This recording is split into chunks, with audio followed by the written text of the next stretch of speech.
sur quel produit vous allez allouer vos ressources. Vous pouvez utiliser la matrice du Boston Consulting Group, aussi appelée matrice BCG, inventée par Bruce Henderson.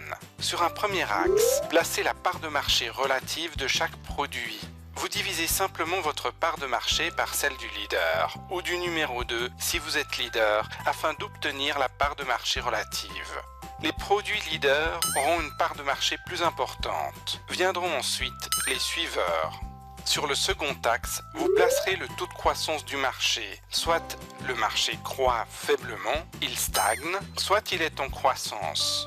Vous pouvez ainsi placer vos produits en fonction de leur part de marché relative et de la croissance de leur marché respectif. La taille des bulles représente la contribution en chiffre d'affaires de chaque produit.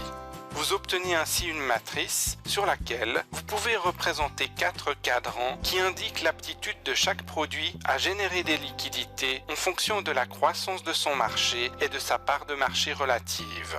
Si vous vous situez sur un marché en croissance et que vous êtes leader, vous avez une vedette. Le produit nécessitera des ressources et des investissements pour poursuivre sa croissance.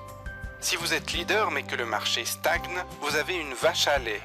Ce produit demande peu de moyens et génère beaucoup de cash. Si vous vous situez sur un marché en croissance mais que vous avez une mauvaise part de marché, vous avez un dilemme. Sans investissement important, vous ne gagnerez pas de part de marché. Si vous êtes sur un marché en stagnation et qu'en plus vous avez une petite part de marché, vous avez un poids mort.